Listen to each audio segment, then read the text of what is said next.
Hello par ici, aujourd'hui on se retrouve en ce 5 novembre je crois pour un bilan lecture du mois d'octobre. Du coup je suis un tout petit peu en retard parce que je devais le poster à la fin du mois d'octobre, mais j'avais pas trop envie de sortir une vidéo trop rapprochée. Enfin j'avais déjà sorti une vidéo sur le bilan lecture au mois d'octobre, donc j'avais envie de... voilà. Donc on va commencer tout de suite. Il y a 2 ou 3 en numérique et le reste c'est en papier, donc voilà. Et tout de suite je vous le poste là. On va commencer par L'Ange du Crépuscule, écrit par Charles, l'écrivain des Gémeaux. J'ai été agréablement surprise par la plume de l'auteur, fluide, captivante et surtout pour un roman en auto-édition. Ce livre aborde des thèmes poignants tels que la maladie, le destin, la puissance de l'amour, avec une combinaison réussie de tristesse, d'humour, de tendresse et d'émotion. Je vous mets la note comme d'habitude juste là et on passe au roman suivant. Ensuite, en format papier, nous avons Le Fauteuil Infernal. Je vous mets la photo juste là. C'est écrit par Isabelle Ekey. C'est un thriller psychologique. Je vais y arriver. Psychologique. C'est un roman captivant où mystère et tension s'enlacent. L'intrigue tourne autour d'un certain fauteuil maléfique. C'est un élément central qui installe dès le début une tension oppressante. Ce roman, au rythme soutenu, parvient à capturer l'imagination avec brio, laissant quand même une empreinte durable. C'est une œuvre vraiment à ne pas manquer pour les amateurs de sensations fortes et d'intrigues bien ficelées. Ça, c'était en ce qui concernait mes SP. Donc, comme d'habitude, je vous mettais les notes juste là. Et de mon plaisir, j'ai bouquiné 2 livres que j'ai achetés. Donc on va commencer par The Devil's Son, mon coup de cœur du mois d'octobre. J'attends le tome 2 avec impatience. On retrouve là l'histoire d'Avalon.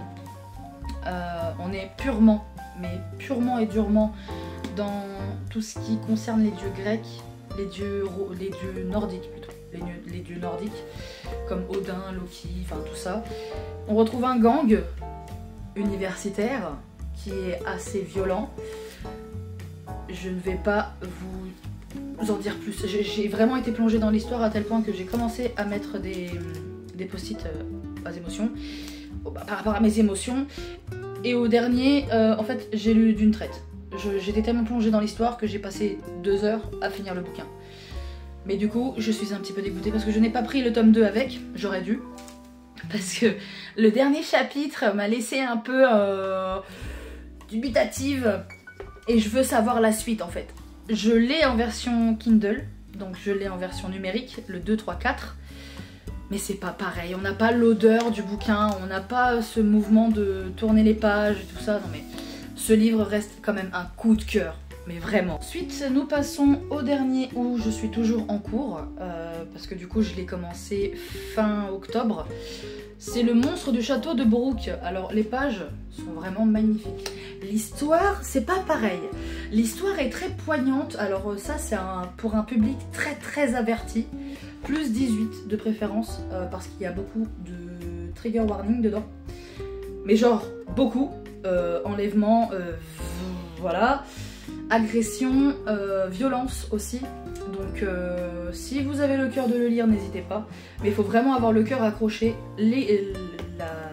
L'écrivain a une plume, faut vraiment s'accrocher. Mais le livre est magnifique, hein.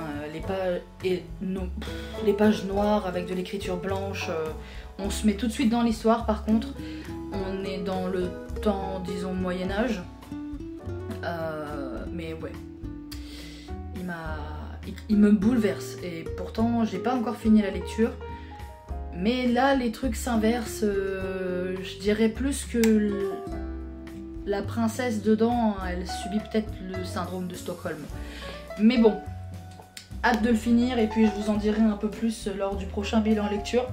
Mais en tout cas il devait, vu que je l'ai commencé en octobre, il devait être là-dedans.